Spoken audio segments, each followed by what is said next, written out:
Back in early June this year, I ran my first Kettle Moraine 100 miler.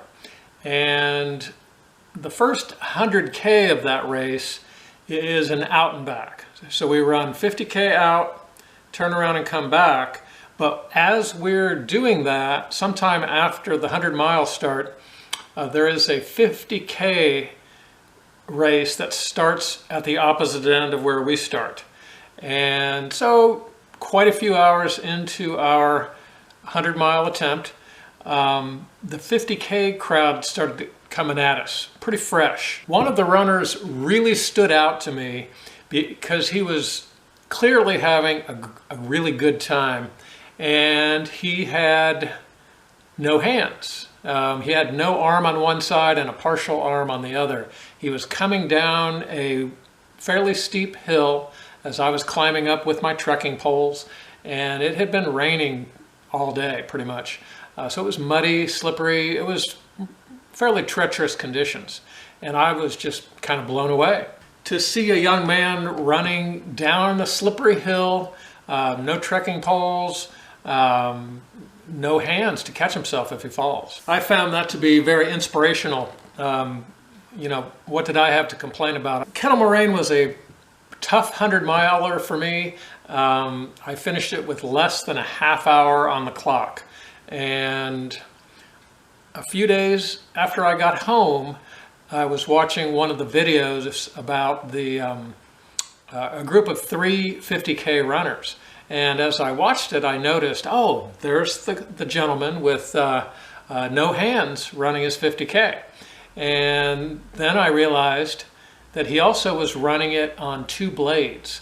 The fellow's name is Menges, and he is a quadruple amputee. Well, Ethan had a great run. Thinking about how Ethan navigated all those slippery hills and wet trails and all the mud with both legs amputated right below the knee and with no hands. Truly just impressive and inspirational.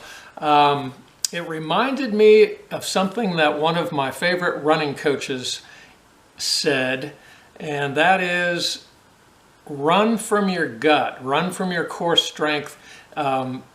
Think of your feet as just being along for the ride.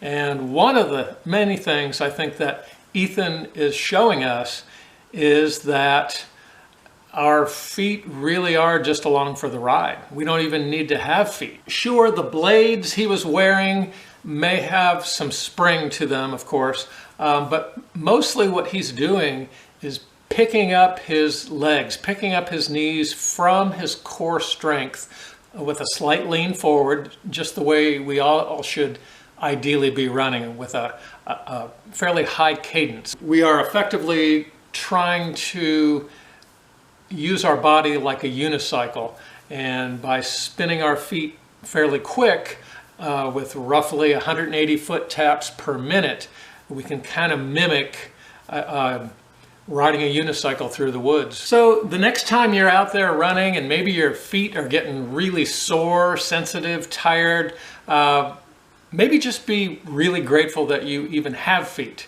And while you're at it, appreciate that you have hands and arms to swing to help keep your cadence.